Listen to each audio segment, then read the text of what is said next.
Hello and welcome to Inside News. I'm Dale Matthews and here's Mike Jones. Hello, Mike. Good evening, Dale.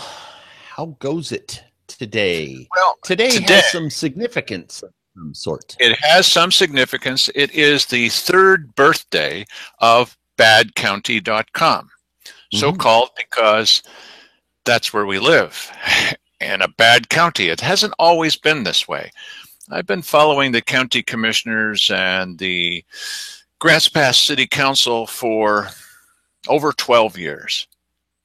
I've never seen it this bad, but we're going to remedy that situation. So that's the positive news. Badcounty.com started. The reason it took so long for it to get started was it didn't used to be that YouTube would allow longer videos. And unless you were willing to split something up into 15 or 20-minute segments, you're not going to be able to play something that's an hour, hour and a half. Not that we do all the time anyway, because people have indicated that they don't really want to see something that's quite that long, but we can do it. And so it actually started out 3 years ago today with this video. Fighting against government, you can just feel so small sometimes, but there are a lot of things that people can do as individuals. Yeah, there really is. Like, you can run for county commissioner, even though you're an obscure homemaker. I shouldn't say housewife, homemaker. And yeah, but who are you? my name is Sandy Castanelli. This is Dale Matthews. Hello. He does all the video work for us citizens at all these county meetings. And I, believe it or not, went through a primary election. I'll show you, with 12 hand-painted signs. Not bad for handmade, right? Oh. That got me through the primary election. That and a typewritten flyer that I gave out, and lo and behold, wow, I was in the running, me and this other guy. Her attitude during the primary was, well, I can't win anyway, so I might just say whatever I want. Yeah, I'll tell the truth. People like that. I told the truth. They liked it a lot. Yeah, so anyway, so then here comes, we're getting ready for the general election in November, and boy, oh boy, the elected officials went crazy. 5 elected officials, including the surveyor, and 1 county commissioner, and no, it wasn't the surveyor. It was. No, it was the assessor. Michael I think the Schneider. surveyor was there too. No, but, it wasn't. Oh, okay. Anyway, they get together in in a press conference in the county courthouse to explain to people why they shouldn't vote for her. Yep, they actually did. It's against the law. That they did it within 100 feet of a ballot box. And they did within 100 feet, right? They did it in the building, Yeah. which is doubly against the law. Yeah. So anyways, but the state looked the other way when we filed complaints, like they normally do when we file complaints about all the illegal stuff that happens here in Josephine County Courthouse, by the way. Anyways, so I got through the She actually general election, and lo and behold, I am a county commissioner. And I was really passionate about the citizens of Josephine County. So the newspaper puts on the front page the day after the election, they put a big picture of her opponent saying, well, he lost. She won, but they put his picture on the front page. I think that might have been for the primary, but anyways, it doesn't matter. The Courier has had it really out for me from day one. You're not an old boy. No, I You can wasn't. never be an old boy. No, I guess I couldn't. And Literally. basically, I found out that the people on the inside of government know how to work the system to get goodies for themselves and their cronies better than anybody on the outside of government. Let's not generally advertise this surplus equipment because everybody will be signing up. You think? Yeah. So they only tell personal friends and members of the same club they all belong to. They literally belong to the same club. Anyways, but we have tons of facts. We do. To do this.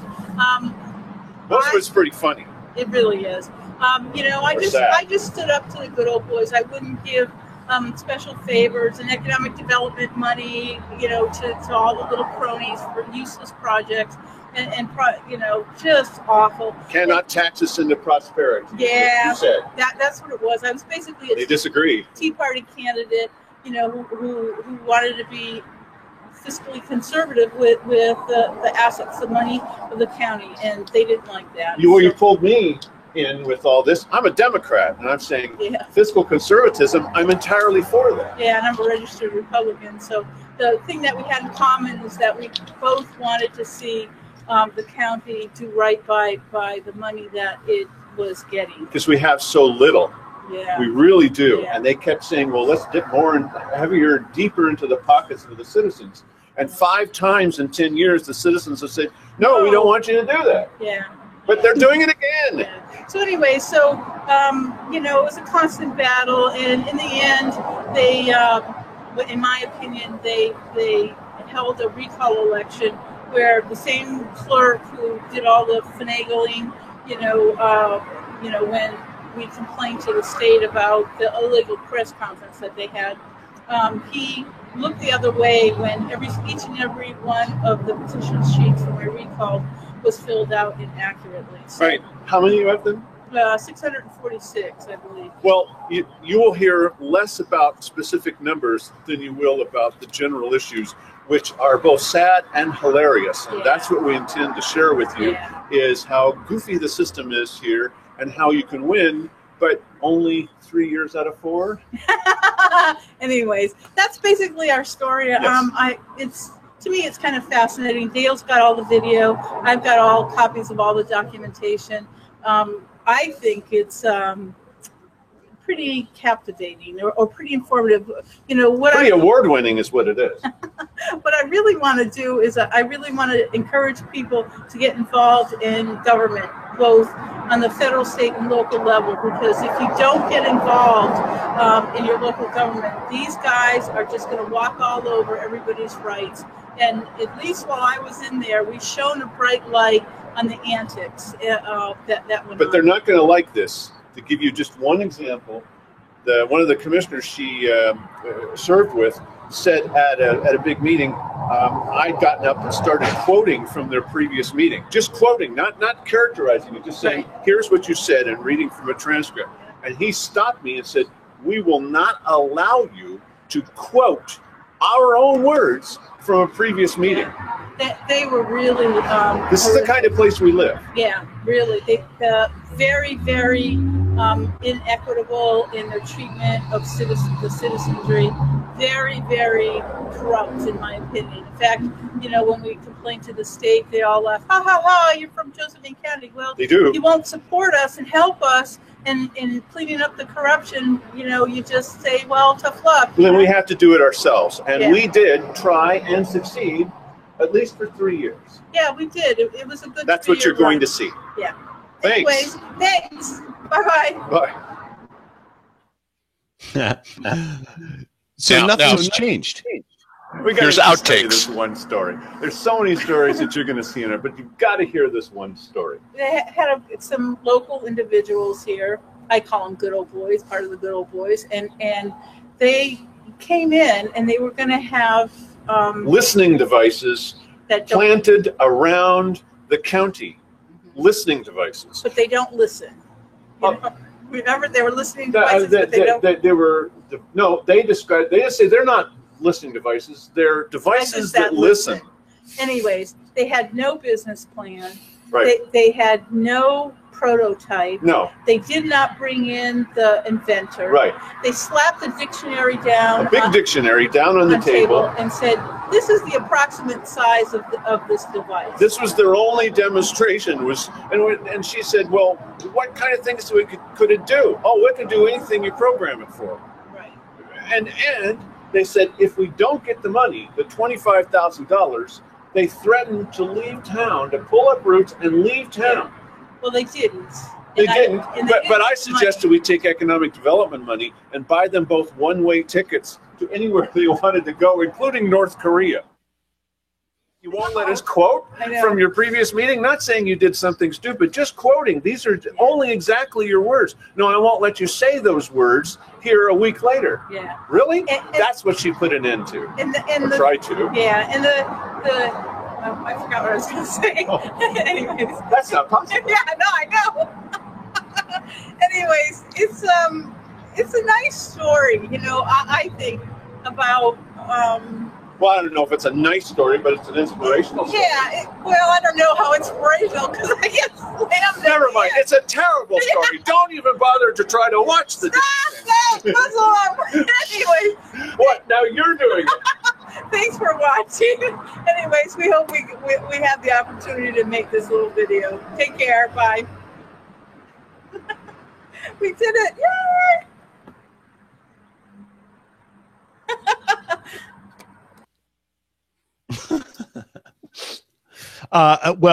There's a couple of things that are still universally true. Number one, literally very little has changed in county government in the time since that. Out in front of the courthouse is still a very bad place to make a video, but everybody does it. and number three, getting a word in edgewise with Dale is almost impossible. Oh man. What she and I did several videos trying to explain certain legislation that was coming up, hour-long videos. We're not going to play one of those for you. And she said, you know, you're doing all the talking. But then a friend of hers calls her and says, hey, I saw that video with you. You did it all by yourself. She says, no, there was another guy with me. Was there? Well, I only heard you. I always remember that. Yes. Now, we're going to play for you your choices for the most popular videos on badcounty.com of all time. And we've put them, the 6 top ones, on the front page for a few days anyway. So these are your choices. Of all time, because God created the world 3 years ago. Oh, but nothing is permanent, as that judge told us. Oh, yeah, that's true. Right, exactly. All of the biggest ones fall into the category of miners and the Sugar Pine Mine and the problems with that, and et cetera. So this whole show would be nothing but that if we just showed you only those. So what I did was I picked 2 that I think are symbolic of that whole thing, the 2 most popular ones. And, well, here's one of them. My name is Rick Barclay. I'm the president of the Galice Mining District. We're here today in front of Senator Bates's office to protest Senate Bill 838, which is a ban on dredging and mining in the state of Oregon. We find that that's illegal. Mining is a granted right from Congress per the law of 1872, which is still the law of the land. We disagree with the state's ability to steal our livelihood, and that's why we're here. The Galice Mining District's answer to 838 is drop dead, Oregon. We're not going to obey your law. If you want us, come get us. You don't have the resources and you don't have the wherewithal to prosecute us. So drop dead. We are here today to protest Senate Bill 838, which was passed into law a couple years ago and goes into effect January 2nd. Starting then, any miner caught working within 300 feet of a stream could be put in prison for up to a year just for going to work. To me, this is beyond politics and is actually a humanitarian crisis when in this country we are finding people who are working to support themselves and feed their family, or tying their wrists together, throwing them back of a car and throwing them in a cage for a year. I think this is cruel, and any politician, any person who supports such a law, I think has some serious head issues if they think that is okay. My wife and I drove 4.5 hours today to support Danny and the miners with this. It's a big issue when people, trying to take somebody's right to work away from them. It impacts their livelihood, their family, their way to earn a living. It impacts everybody. And if we don't stand together now, when will we? The problem with 838 is it's not based on real science. They've been studying dredging for over 40 years. In the state of California and in the Pacific Northwest. They have yet to produce one peer-reviewed scientific study that shows mining is done today harms the fish. They cannot produce the science. And yet they march forward on this whole project on a set of fraudulent assumptions that they have no basis in science for, none. And that is the crime. One of the reasons that these became so popular on badcounty.com is because people all over the country were looking at these. Mm-hmm.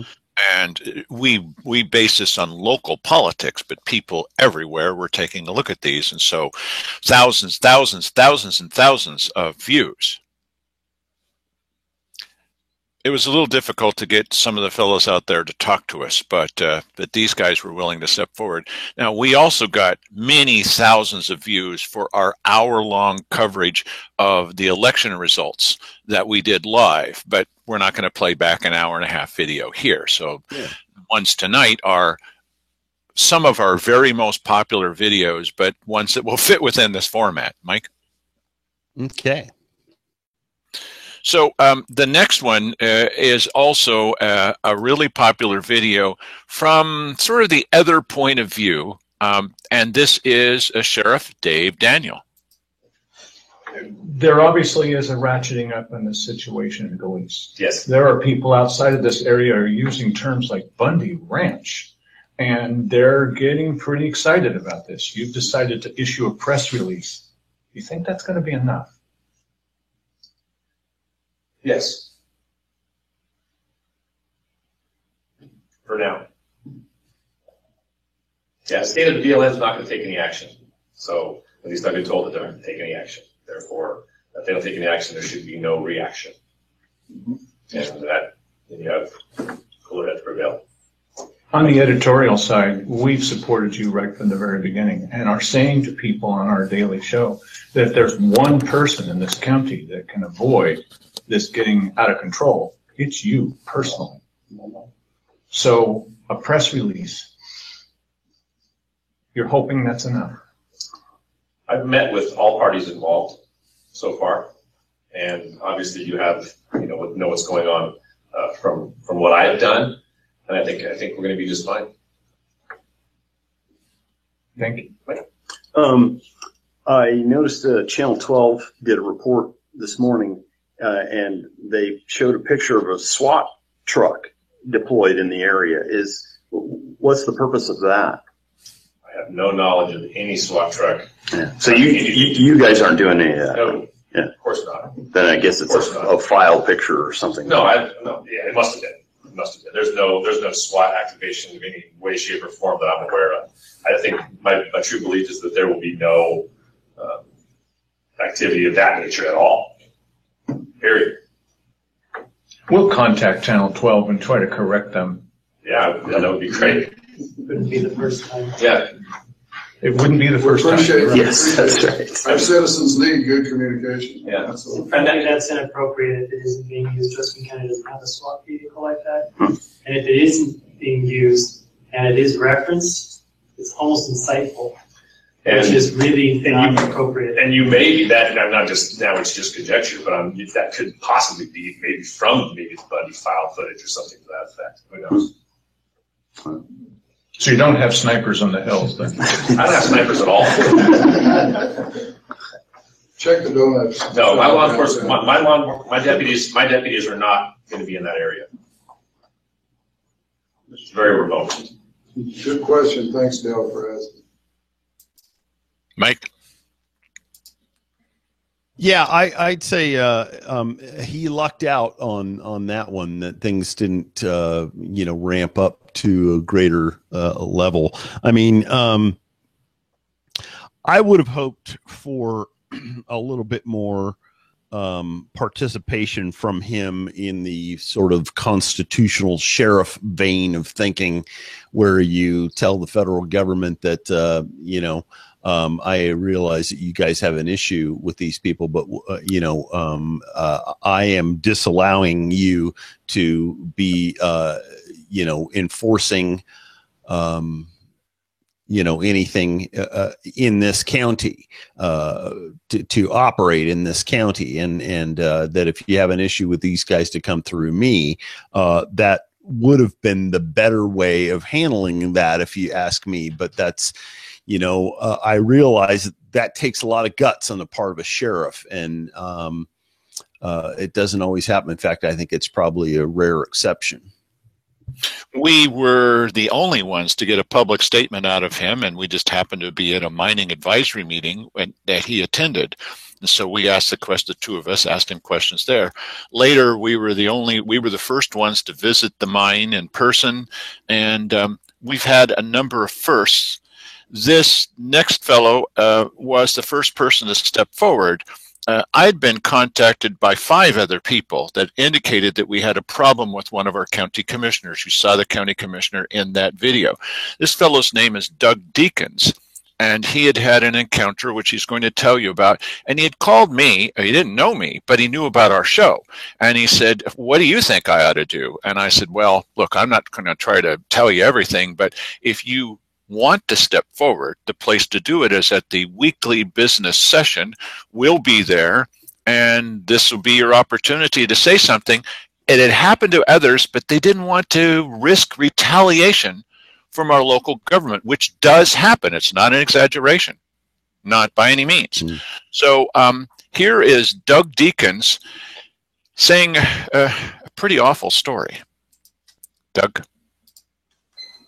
My name is Doug Deacons. I live in Josephine County here at Minnie Lane.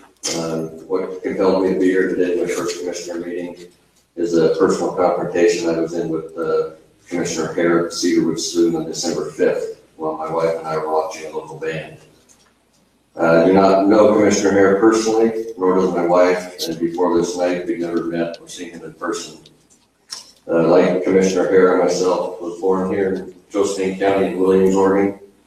We raised cattle when I was young. I now work for a local company who depends on the timber market, and I actually fight wildfires as a helicopter pilot every year on both these airports. So I actually agree with and like a lot of Commissioner Hare's views. That's made it a difficult thing to come forward, but been with my 18-year-old daughter who is here in the audience with her students, fellow students today, and my 23-year-old niece was involved. I felt I needed to say something. So what happened while my wife was using the restroom and getting some water at the Cedarwood Saloon, her cell phone was on the table where Commissioner Hare picked it up and sent 2 text messages from it. I was not at the table. Commissioner Hare had no idea who he was sending these messages to or how old the ladies were. I have the 2 copies of the messages with me today. I'm going to go ahead and read them. The first one to my 18-year-old daughter said, "Dude, you are so hot."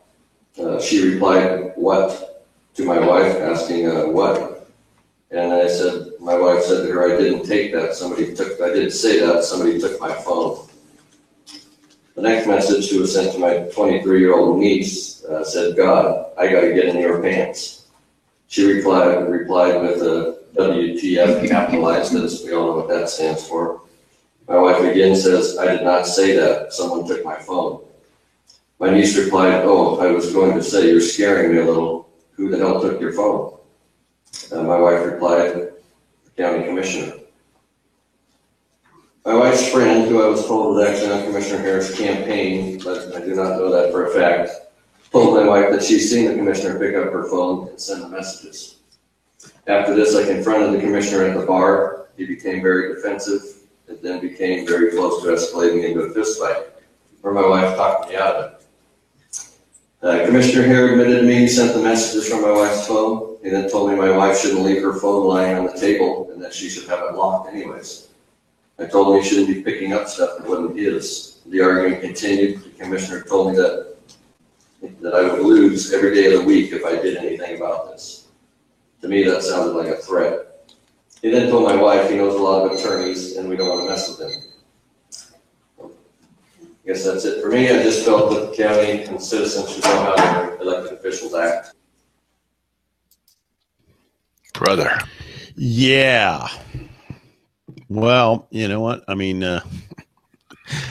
and the guy's still there and is going to be there. I was thinking that we should stop giving consideration to the idea of scheduling the recall so that it coincides with an election that's already going to happen. you know, for the purpose of saving the county money, I think that since this current recall seems to be taking a dive, no indication otherwise, that as soon as it fails, we should just ramp up another one. I don't know if you can you do that? Yes, I believe that you can. And the fellow just heard today from the fellow that's supposedly running it, and he's very belligerent about it and doesn't want to talk to anybody, doesn't want to answer any questions, does not want to give anybody any feedback about how it's going. The net result of whether this is true or not doesn't matter. The net result is he might as well be working for Simon Hare, because it's just not happening. And well, how do we know he isn't? You know, this was a while back. Simon Harris had 4 strikes, this commissioner. Yeah. And the third one was the first. There was the one with the drunk driving thing where the police had looked into it. And well, that's now turned out to be, looks a little bit more likely than ever, because the third one, the fourth one, sorry, the numbers, there's so many, was that he was actually arrested in Eugene because he almost ran into a police officer, and instead of going to a meeting the next day, he was in jail. And that's what started people saying it. But the third one, just before that, was that the Oregon Government Ethics Commission has found that he and his other 2 commissioners have broken the law in running meetings and doing them illegally. And the penalty for that is worse than for drunk driving. They could spend time in jail if they really threw the book at them.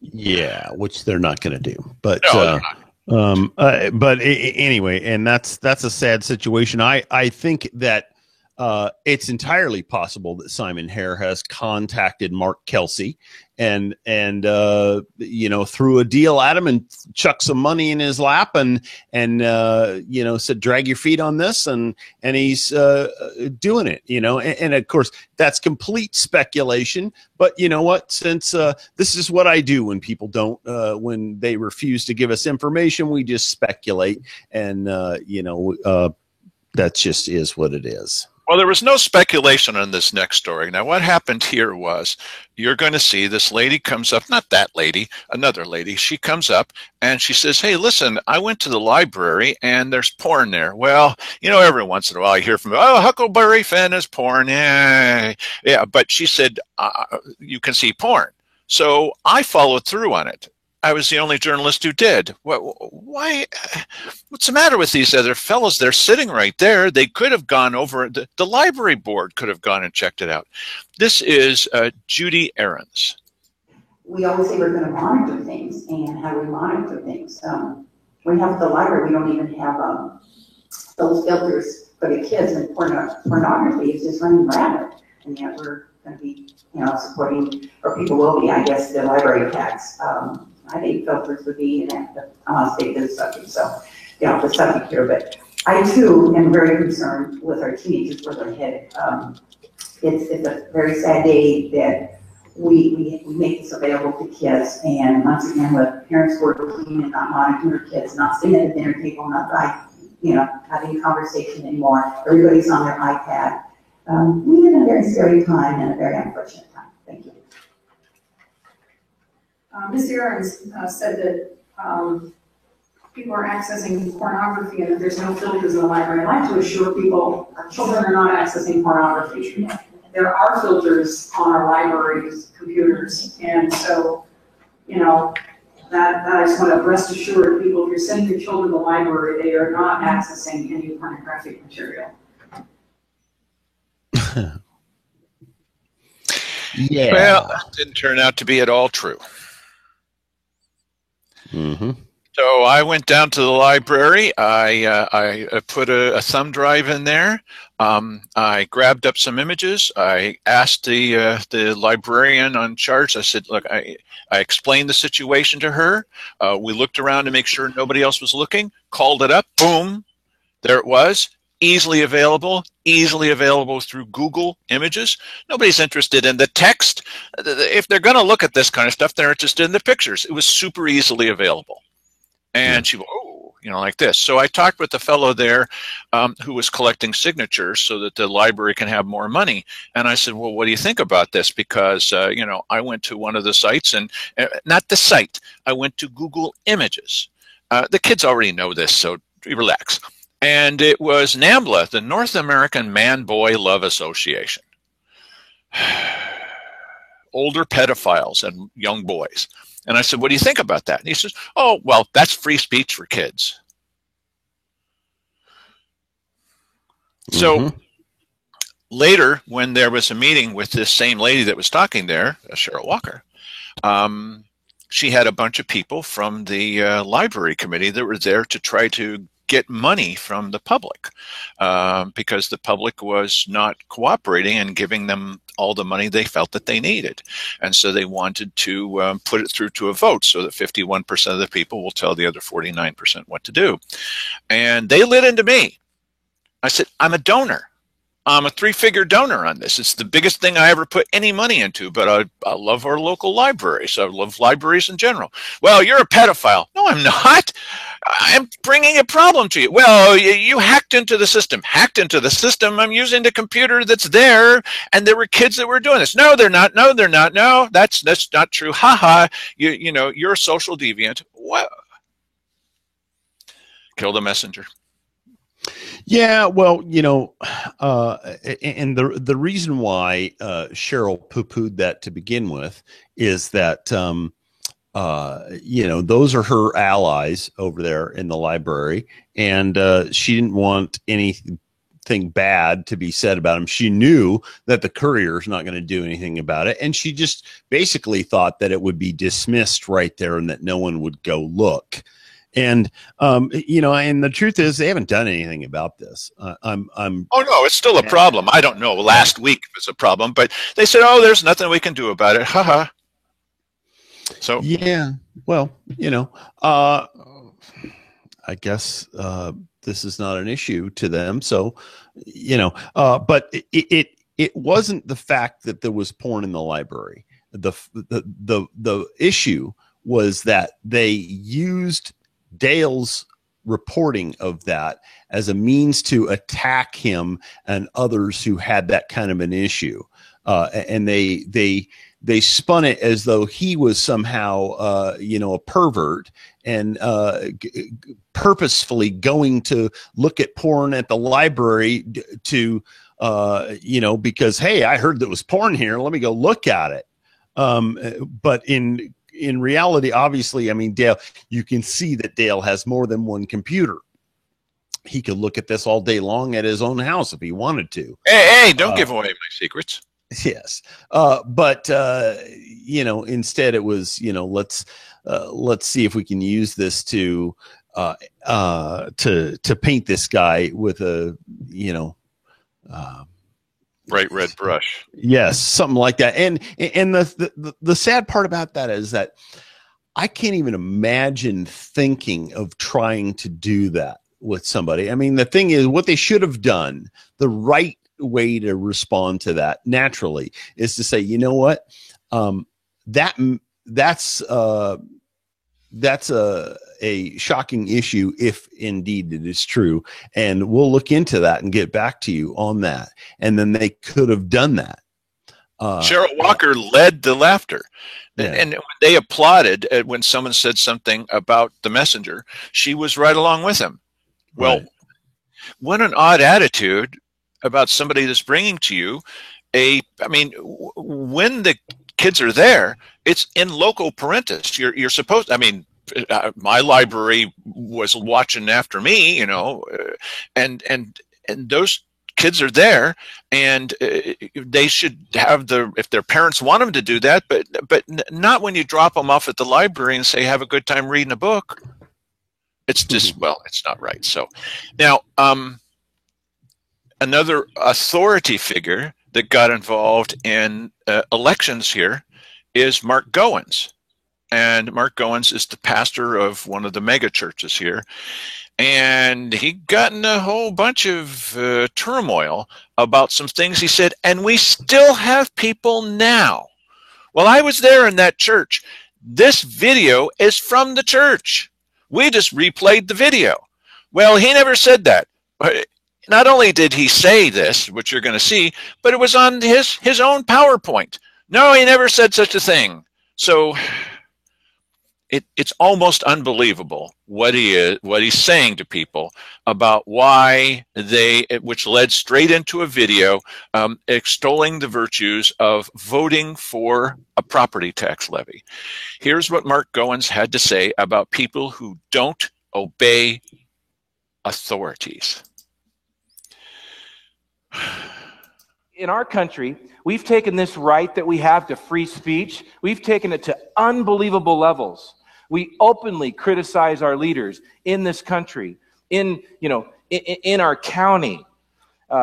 We pretty much criticize anything that we don't agree with.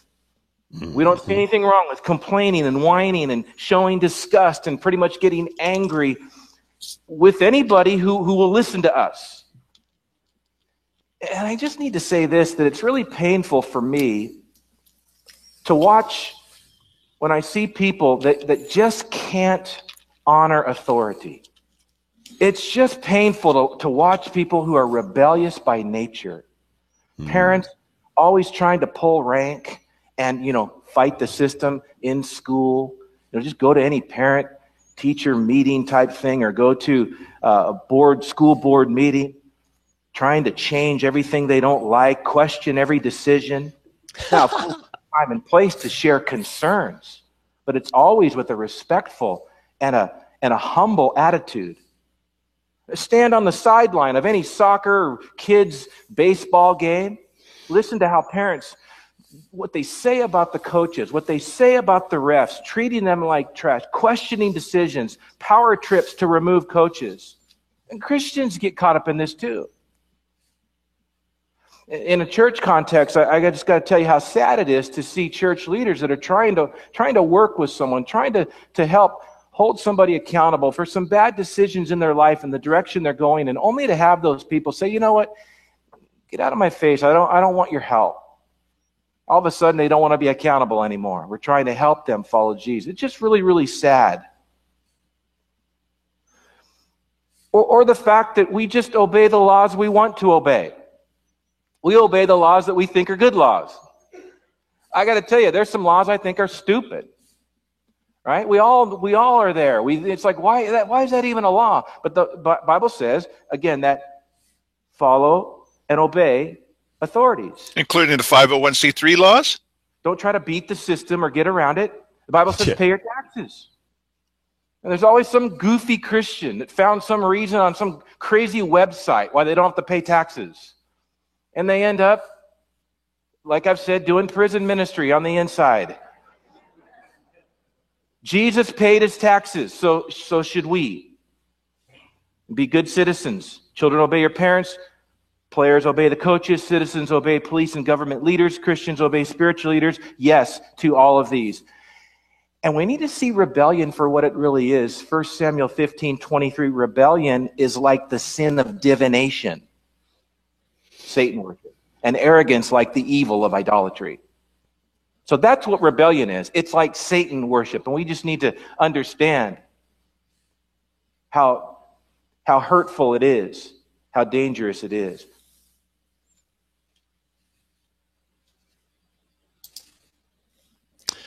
Yeah. Wow. Yeah. That's one of the best examples of, and this is something that's sort of epidemic in this town. It probably is elsewhere too. But, this guy has got friends on the inside here in local government.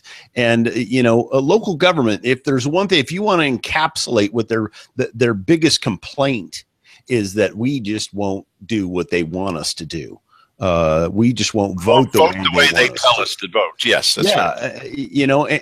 And so this guy's trying, and this was, to put it in context, this was all part of all of this. This was just a snippet of a sermon, if you want to call it that. It was more like a political organizing thing, but it was leading up to a video presentation where he and the sheriff and the police chief and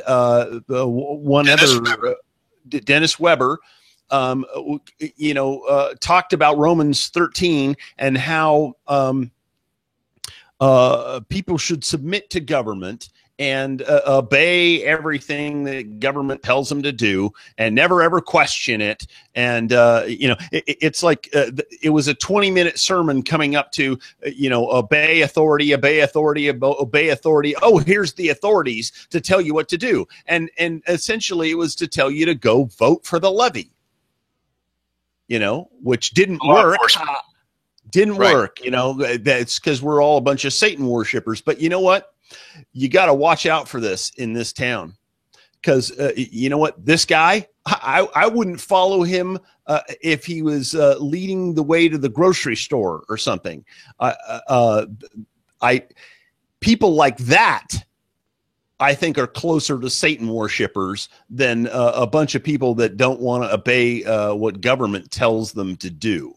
Well, this thing about rebellion, that's what really ticked me off, because our founding fathers were rebels. They were rebelling against authority. They were rebelling against a king that many people felt that God put him in that position.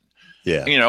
Ordained by God, head of the Church of England, head of the whole church. So there was a religious component to that. And our founding fathers were Satan worshipers? I don't believe that.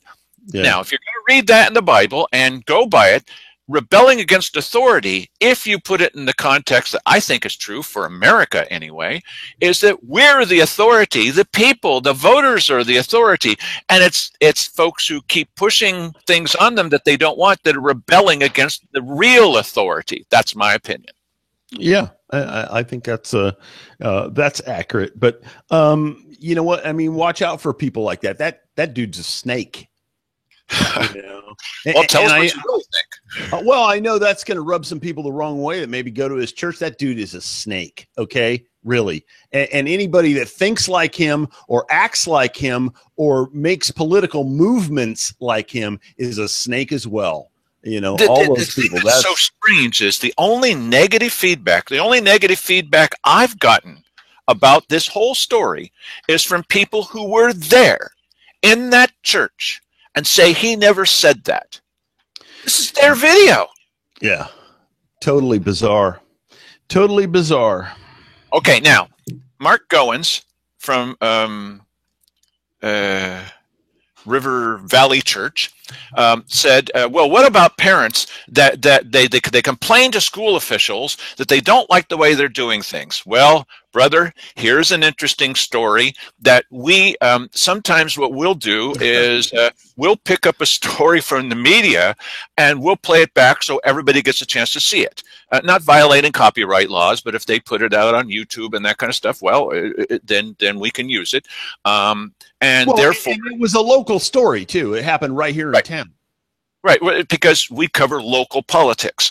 Local politics on the internet, the least favorite thing of everybody in the universe. They want sex and they want cats.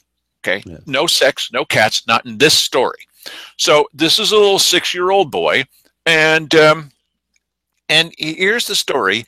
And the parents didn't like this. Oh, they're rebelling against authority, Mike. That's just like Satan worship. Here we go.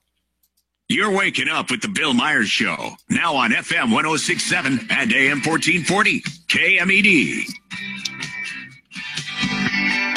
It's 8:36. It's been a story just sweeping the nation now. Story of little 6-year-old Hunter over at Grants Pass School District number 7. And there was a picture taken by his grandmother, which showed Hunter in lunchtime detention, kind of sitting behind a trifold piece of cardboard, separated detention, away from the other students. And people getting kind of upset about this and trying to noodle through and find a solution for the situation. Right now, joining me here on the program is Nicole Garloff. Good morning, Nicole. You're Hunter's mom, right? Yes, I am. Okay. Tell us a little bit about you and Hunter's dad, too. You live in Grants Pass area?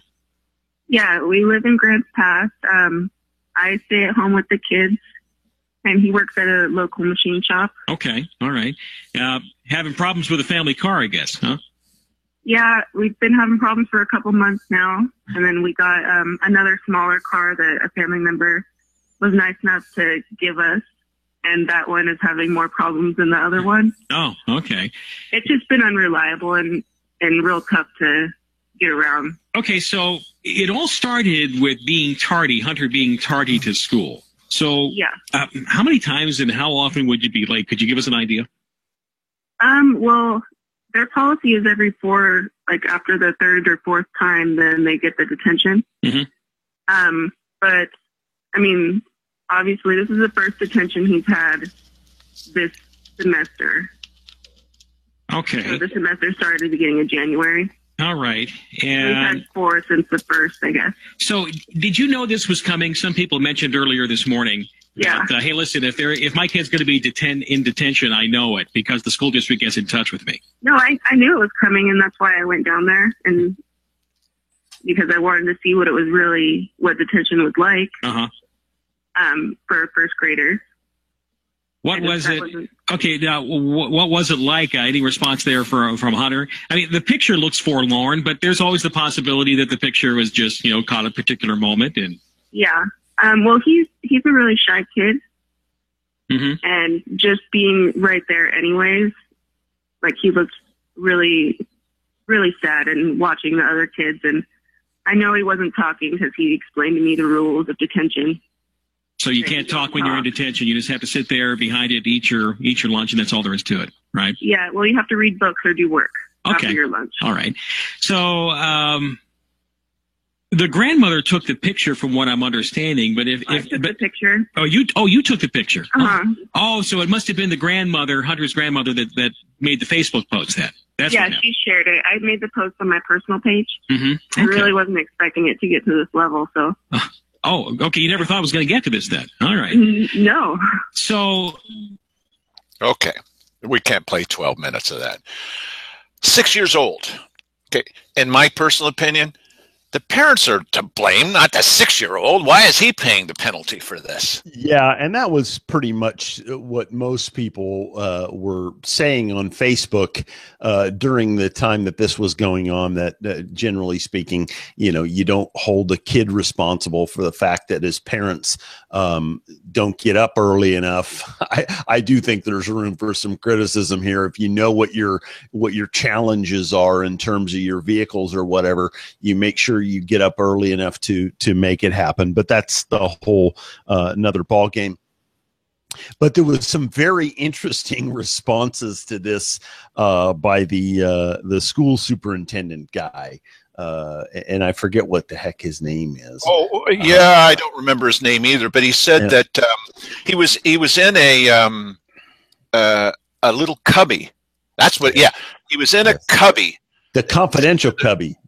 A confidential cubby. This is not a hole. It was in a confidential cubby, and please, don't blame the administrators for punishing a 6-year-old by shaming him in front of the whole school, not just his class, the entire school, because this will teach the parents a lesson. Really? Yeah. What did they think? Did they think that somehow doing that to little Hunter there was going to make him feel so bad that he would tell his parents, and their parents would want to save their kid from that? I think they should have wanted to save their kid from that type of embarrassment and that sort of behavior, because apparently he had gotten this detention a few times because of this. Well, he got in trouble of some kind. And what I think is also part of the story is there's a local automobile place who donated a vehicle to these people so they could be sure that everything was going to turn out all right. And as my understanding of the story, it happened anyway. Yeah. They got the vehicle. Yeah, I'm not surprised about that either. And I remember at the time going, well, it'll be interesting to see if this changes things. And apparently, from what I hear, it didn't. Okay. But here's the question. Is Pastor Goins right that if these parents or we complain about the way the officials, the school officials, are handling this that makes us Satan worshipers? Yeah, you know what? I really take umbrage to that that sort of characterization there, and that's why I think that people like that are snakes, because they're using the pressure of that on you to try to make you conform, and that I think is evil. Well, now there's another joint story here between schools and Dennis Weber, who was in the follow-up video to that sermon. And Dennis Weber used to be my pastor. I was there were 2 television directors there for this mega church, and I was one of them. And I went to him because I was also a substitute television teacher, teaching television production at the local high school. And I went to him and I said, you know, I've taken a second job in the evening pumping gas, if you can imagine me doing that, because the kids are not getting some of the things that they need, that there's money supposed to go to them. And so I talked with the administration there, and they said, well, we've kind of diverted that money over to getting, and they showed me, thinking that this was going to make the difference, the cushy chairs in the admin office and the nice tables and stuff. And, you know, we really need this because you should have seen the tables that were here before. I mean, it was impossible to keep a shine on those tables. And the kids are using tape that's so old, videotape that was so old that the iron oxide was rubbing off of it, and they'd come back with their treasure, and it was like dropouts all over the place, and you couldn't see, and they were like, oh, Mr. Matthews, what happened to my footage? Some of the footage was like, there were these mainstream students that, you know, were mentally challenged, and I gave them a camera, and I said, you go out and shoot a little mini documentary. The football players at the high school were throwing food at these kids. Who's got the mental problem here? They were throwing food at them during lunch times, and so they made a little. So they come back with their footage, and you can't see parts of it because the tape is so old. So I went to my minister, Dennis Weber, and I said, this is a bit of a problem. And what he said to me was, well, as Christians, we don't get involved in politics, you see. And so we stay out of that because that's really kind of beneath us. And then it was months later that he was appointed as a city councilor. Yes. Interesting. So I just got sort of a feeling that, you know, just be quiet. Listen to God. He will tell you, don't rock the boat, Dale. You know, don't be like the founding fathers and question authority, because you don't want to be a Satan worshiper. Okay, all right. So this was from a radio show. That was from KMED radio over in Medford. Now, we also follow, we're the only ones that do this that I know of, we also follow other media, and we report about them. And we say things about ourselves. Mike, you did a terrible job the other night. I don't know what night that was, but, you know, we criticize each other. And I did too. So we're both in the same bucket. So here's a case, complained a little earlier about Simon Hare. Well, here's a story from one of the local TV stations that made something up because it seemed like such a wonderful story, but it wasn't. It was completely made up. Here we go. Also, Josephine County swearing to about half a dozen people were urging public to recall Commissioner Simon Hare. Hare admits to and apologizes for sending lewd texts to 2 young women in December. Newswatch 12's Randa Gore joins us with a look at the public's reaction as Hare took the oath of office. It was a packed room today as a handful of people were sworn in at the Josephine County Courthouse. The crowd applauded each elected official as they approached to take their oath of office. But it was a very different story when Simon Hare's name was called. Yep, that you hear right there, that is a silent protest, a very awkward moment of silence, to say the least, if you were there. A few people in that crowd want to recall Hare, and while no formal recall has been filed, the group's currently looking into the process. Others are just asking the commissioner to resign on his own.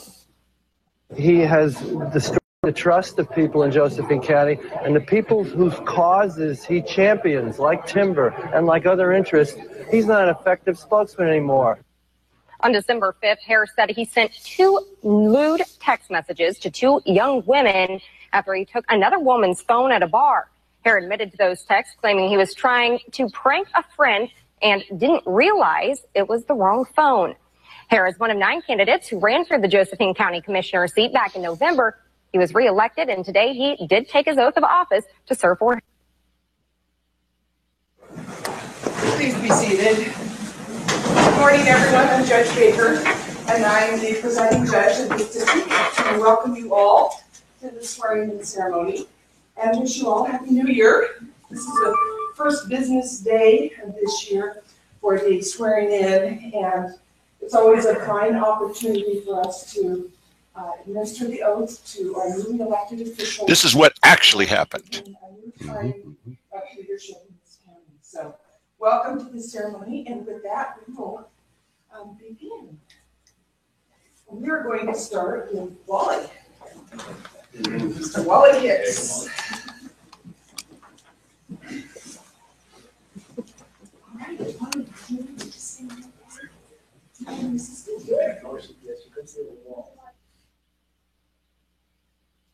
All right, next we have Dave Daniel. Wally Hicks is legal counsel. Dave Daniel is the sheriff. Please raise your right hand. All right, Simon Hare. You don't hear anybody applauding for anybody, do you? No, not until after they receive their finish the oath. Right.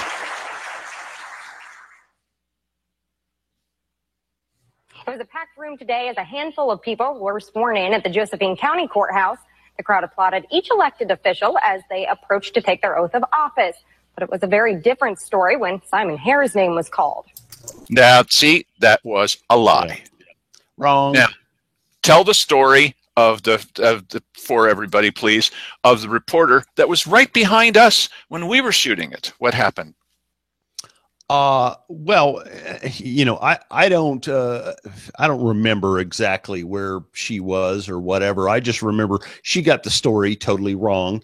And, you know, I don't know, perhaps she came in there with a preconceived notion about what was going to happen and, you know, imagined that other people were applauded on the way up. Maybe she was texting or something during the process when everybody else was being sworn in, and then just looked up when Simon was getting sworn in and noticed that no one was applauding as he walked up. If she had been paying attention, she would have noticed that that was the case for everybody. She was there the whole time. I don't understand how she got to this. I would assume that her camera was running the whole time. All she would have had to do was reference her own footage. But an interesting thing, because I had a little argument with a couple of people on Facebook. They go, "Oh, well, we don't watch your show because your stuff's edited highly." And I said, you know, we show more of what actually happened in a particular situation. We show more context than you're going to get on any local newscast, because just like there, you had one brief little snippet. They're talking over what was going on, and you know, little teeny pieces of video, and you know, then them telling you what to think about the story. And you know, we quite often play the entire context of someone's comment that we find controversial or something, and then we talk about it. You know, and also many cases, you know, Dale puts the video up without any of our commentary. The show is where commentary happens, and then the videos are put out, and you can watch it and make up your own mind as to what you're seeing. And well, I got a little criticized by people who said, "Well, you're helping Simon Hare." I said, "No, look, you know, maybe it does make him look a little better than the TV station did, but it's the truth, right? And we're going to stick by that." And so I called the TV station and I told them what happened. And they referenced our video. And, well, let's put it this way. That lady just decided, I guess, she needed to spend more time with her family because she doesn't work with that TV station anymore.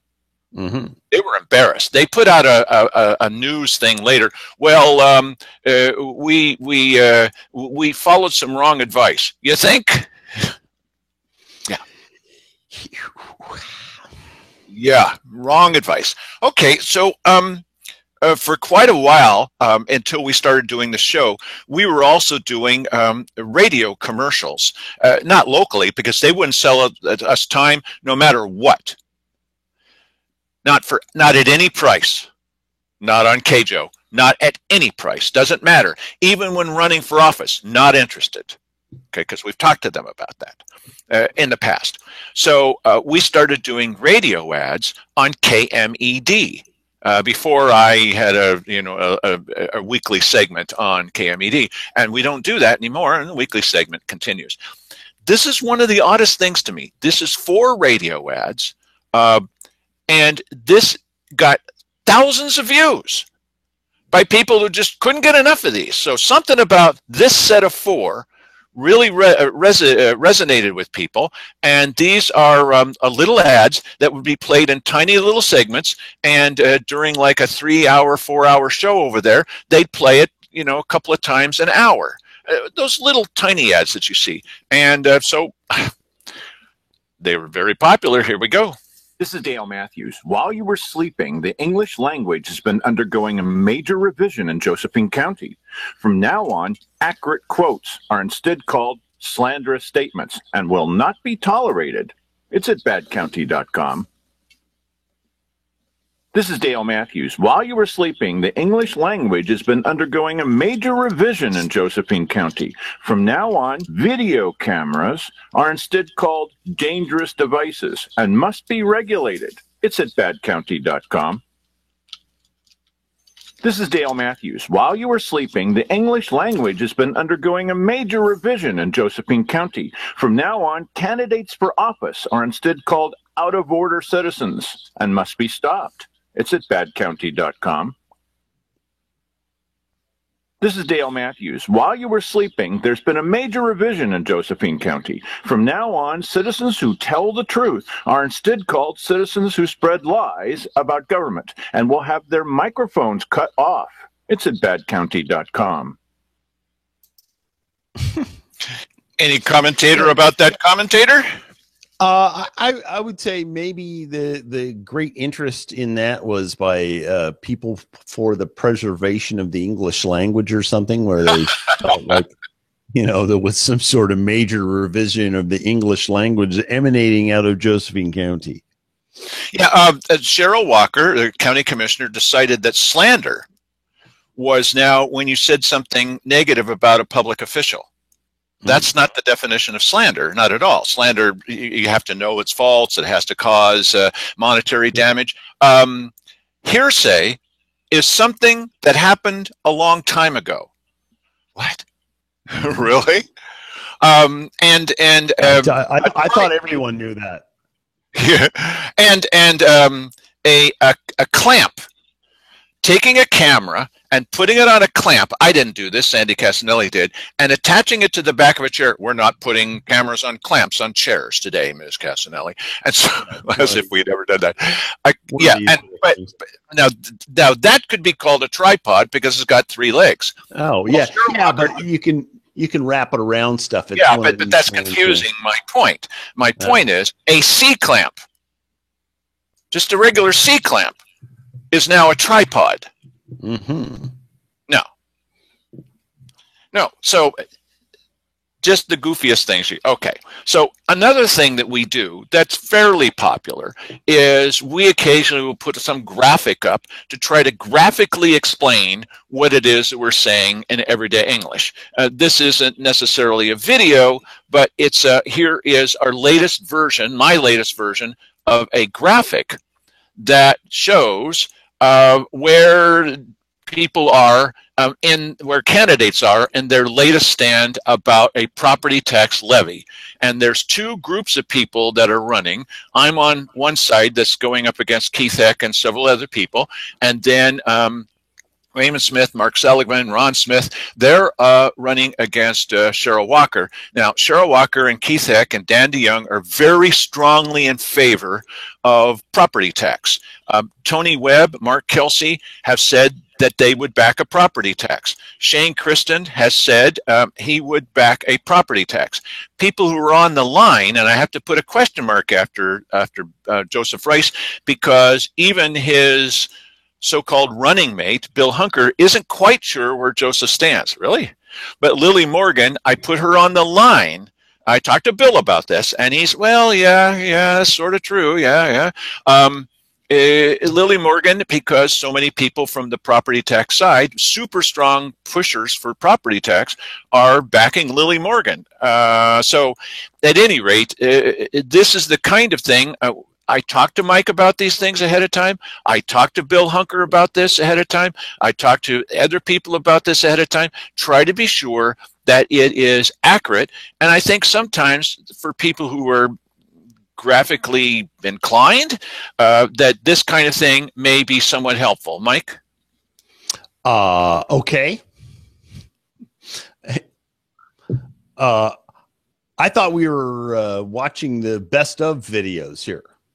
Well, we are, but I find this to be one of the best things that I've ever done in this life. Okay. Okay.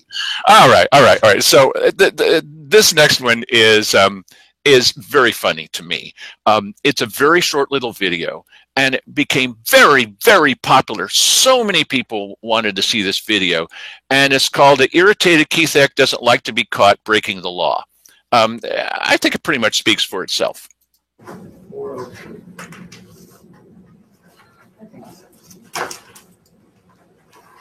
It's the end of the meeting.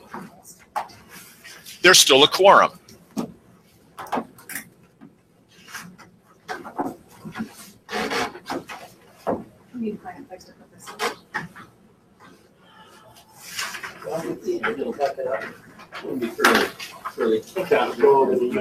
Now, we've caught them many times talking about county business in a quorum, and that's illegal in the state of Oregon.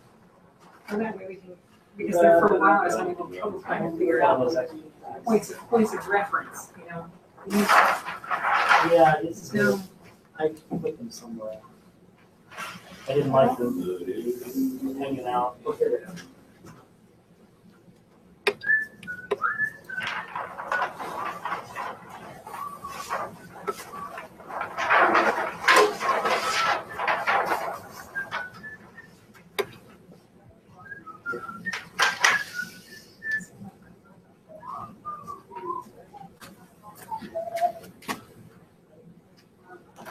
Can we have you something? No, sir. Meeting is over, I think. Yeah, just waiting for the quorum to break up, sir. We can have a quorum because we're talking about coffee. Yes. The meeting is done. We have put one right here, so we don't buy it. We don't. Oh.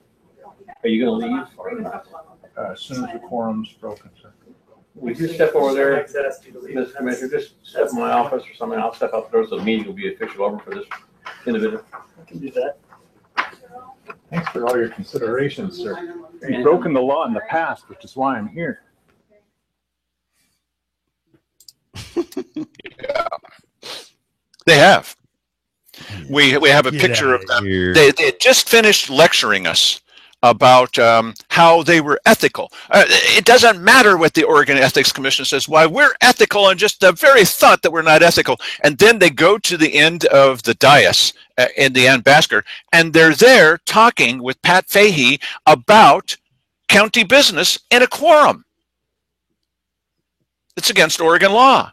And later, Pat Fahey comes to the next, he was criticizing me. Well, he's not breaking the law. They were. Well, you can't even talk with commissioners in a quorum about county business. You can't even do that? No, you can't. It's against the law. And it's one of the reasons they get in trouble. No, it's not okay. It's easy. It's easy to not do that. You just don't talk about county business in a quorum unless you're actually in a meeting. It's the law. You swore to uphold. So people found that pretty amusing, that Simon Hare hopped into the office just so I'd leave. And then he hopped right back out again. Yeah. Okay. So yeah, it's pretty amusing. All right. How many more of these we got here, Dale? Just a couple. Yeah. Okay. Almost done. So this next one is one of my favorites, and probably one of Mike's as well. Tell him the story about the audio recording Mike Jones. Oh, the audio recording. Yes, once there was an audio recording, and it was. Okay, yes. Well, this is the circumstance where Keith said something about the IT department people being little moles that sneak around doing lesser services, and so Dale came at a weekly business session and said, "Hey, this is what is being said here by Keith Heck." And he said, "Oh, no, that's not happening. That's not what it is. You're highly editing those tapes and all this." And of course they weren't highly edited. And what we did ultimately was we played the video with a screen capture of the waveform in an audio editor of our audio from our videotape, and then their audio, their own recording. Josephine County records all these meetings, and there was an exact match to everything. And we played it first with ours, then with theirs, and so you can tell, there's all the lips are moving the same, everything's the same, and then we played them both together at the same time. And exactly the same. So obviously, well, he obviously forgot that they're also recording their meetings. Okay, audio recording. And what he was trying to say is that we were inserting words into his mouth, that we were doctoring our videotape. Because look, what he said was not smart, but it wasn't that awful. It was the denial, and then the use of county resources. He sent out an email to all the county departments, telling the directors of the departments to instruct their employees that Keith Heck didn't say this. Yeah. And the silly thing about that is that he easily could have just said, that was really kind of dumb way of saying that. I said that off the cuff, and it just came off wrong, and it was dumb. I apologize for saying it. Would have been over. Would have been Instead, he decided to take the two of us on directly, citizens who were there keeping them accountable for you. He decided to take us on, and this was the result of Keith Heck deciding to take us on. Mm-hmm. Dale Matthews, Grants Pass. 2 weeks ago, Keith Heck referred to some county workers as little moles that sneak around. And Cheryl Walker agreed with him. She said, "Mole is probably a very apt description." That's nice. The same day that I mentioned this, Keith Heck sent out an email as a sitting commissioner to all the department heads in the county, urging them to defend his honesty and pointing out that the video that I made in the little back room, aptly named, was highly edited, and that essentially I was putting words in his mouth, and he asked county employees to spend county time and county payroll in explaining to their workers that Keith Heck is the aggrieved party here, and that I had simply, I guess, inserted words into his mouth, highly edited. There are 5 words that were important in that entire meeting. Little moles that sneak around. So, Mr. Heck, where did the cuts happen? Even a single cut between what? Little and moles? Between sneak and around? Highly edited usually indicates more than one edit, more than one cut. But you're not even looking at me. Can't even be that honorable to even look up and see that you're being addressed. Well, I tell you what, let's make it easy on you. All you need to do is just pick 2 words, even a single cut between 2 words, and I'm going to make it even better for you. There's 5 words. Here is $5,000, Mr. Heck. Oh, that made you look up. $5,000. All you need to do to retain any semblance of your supposed honesty is to point out where the cut happened. There's 5 words. Just point out where the cut happened. And this $5,000 for 5 words is yours right now. Someone's going to walk out of this room looking honest. Someone's going to walk out of this room looking like a big fat liar.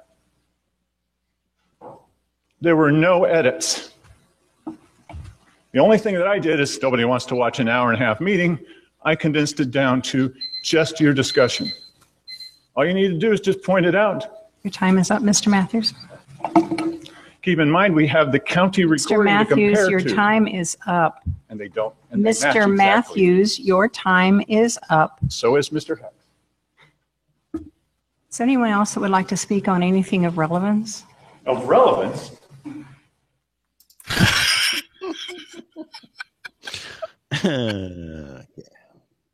Other people can go on and on and on. Well, let me just finish that thought. That just happened a couple of days ago.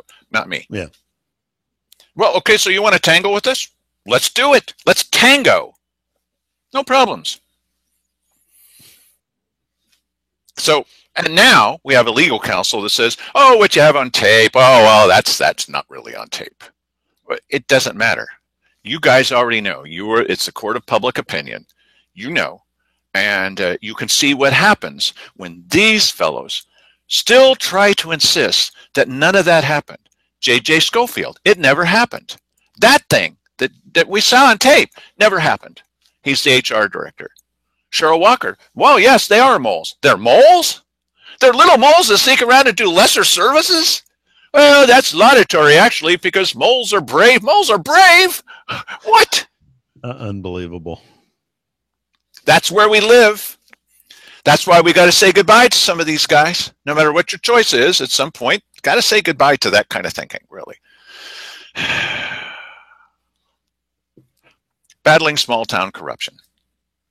Mike, this is the 3rd anniversary of badcounty.com. There is a reason that we exist, because we didn't used to have any kind of articles in the newspaper. This was never covered. It was never mentioned. There was not a single word about it. There wasn't a word in the Courier about the $100,000 cost overrun. There wasn't a word in the Courier about a couple of weeks of fighting between the commissioners, about, Cheryl Walker not making any progress with economic development. Many, many, many stories they just totally ignored. They absolutely, even when I'd get up and say, hey, when's the Courier going to print something about this? Not going to happen.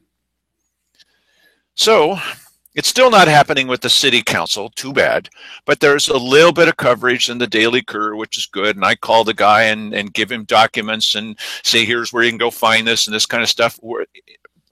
I believe that our heart's in the right place of not just doing this to make some kind of profit. Good luck with that. I know, Mike, I know. But we're trying to tell you what's happening, and we're often the first and only ones to bring you certain stories that are inconvenient for our rulers. Mike? Yeah. I run out of gas after we've been on there for about an hour. So, okay. That's all I have to say about that. Thank you very much, Mike Jones. Thank you for joining us, and keep watching. We'll do the best that we can to keep you informed about what's happening. 3 years. See you in 3 more.